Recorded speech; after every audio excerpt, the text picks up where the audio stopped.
आदाब, नमस्कार। परभनी आज तक लाइव न्यूज में आपका स्वागत। आप देख रहे हैं परभनी आज तक।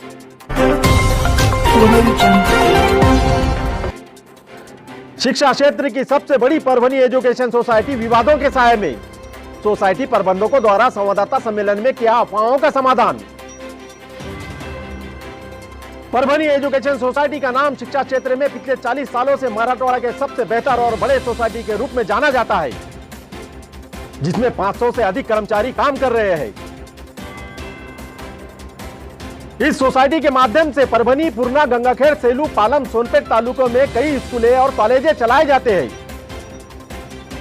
इस एजुकेशन सोसाइटी की बुनियाद माने जाने वाले रशीद इंजीनियर साहब के निधन के बाद से इस एजुकेशन सोसाइटी के प्रमुख प्रबंधक पदों को लेकर विवाद दिखाई दे रहा है।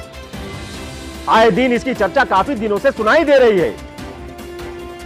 आपस में तालमेल की कमी के कारण कार्यकारी मंडल द्वारा अपने अपने दावे किए जा रहे हैं, जिसकी वजह से अफवाहों का माहौल पैदा हुआ है। इस बात के चलते 17 जनवरी 2021 को परभनी के डॉक्टर जाकिर हुसैन कॉलेज में सोसाइटी के सेक्रेटरी डॉक्टर अनवर अली शाह, अध्यक्ष मोहम्मद नजीरुद्दीन, उपाध्यक्ष शमीम अहमद, इनके द्वारा एक प्रेस कॉन्फ्रेंस आयोजित की गई थी। इस अवसर पर उन्होंने हर पहलू के जवाब देते हुए कहा है कि सोसाइटी में चल रहे विवाद के जिम्मेदार सोसाइटी के असक्षम पदाधिकारी है, जो सोसाइटी को योजनाएं बनाकर बदनाम करना चाहते हैं। दिवंगत रशीद इंजीनियर इनके निधन के बाद से अध्यक्ष मोहम्मद नजीरुद्दीन, सेक्रेटरी डॉक्टर अनवर अली शाह, उपाध्यक्ष शमीम अहमद सोसाइटी के प्रभारी के नाते काम संभाल रहे हैं, जो कि लाइफ मेंबर भी है। इस अवसर पर उन्होंने कहा है कि शेड्यूल 3 के अनुसार चैरिटी कमिश्नर को प्रस्तुत प्रस्ताव में सोसाइटी के 2 सदस्य श्रीमान अब्दुल रज्जाक और श्रीमान नाजिम अली को अयोग्य घोषित किया गया है।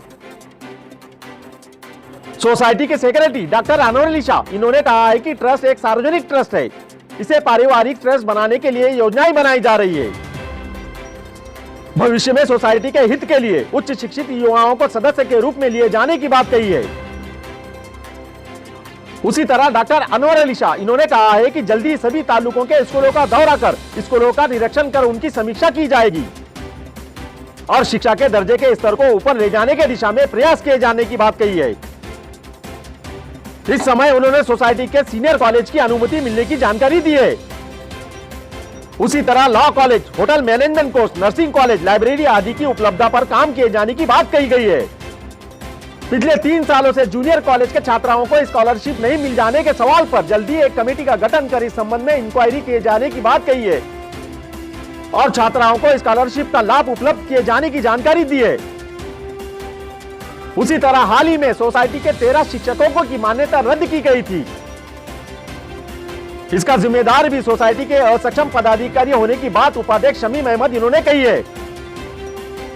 इस समय एक प्रेस नोट द्वारा सोसाइटी के अध्यक्ष श्री नजीरुद्दीन, इन्होंने कहा है कि सोसाइटी को लेकर कुछ आपराधिक दिमाग वाले लोग समाज में, आम जनता में और विशेष रूप से परभनी अल्पसंख्यक समुदाय में दिन रात अफवाहें फैला रहे हैं और सोसाइटी को दूसरों से दूर रखने के लिए कई तरह के हथकंडे अपना रहे हैं।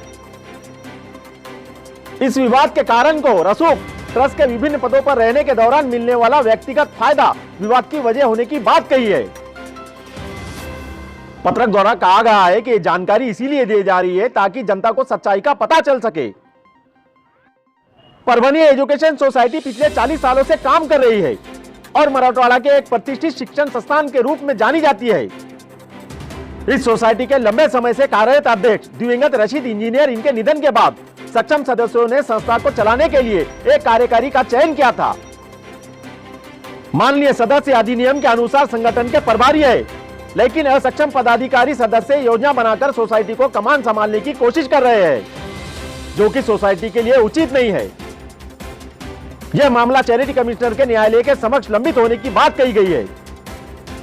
इस अवसर पर परभनी एजुकेशन सोसाइटी के सेक्रेटरी डॉक्टर अनवर अली शाह, अध्यक्ष मोहम्मद नजीरुद्दीन, उपाध्यक्ष शमीम अहमद सहित मीडिया पत्रकारों की उपस्थिति थी। आपने जो प्यार इसने परभनी आज तक को दिया, उसके लिए आप सभी का बहुत बहुत धन्यवाद। आपको हमारा चैनल पसंद आया हो तो लाइक करें, शेयर करें, कमेंट करें और सब्सक्राइब जरूर करें और देखते रहिए परभनी आज तक।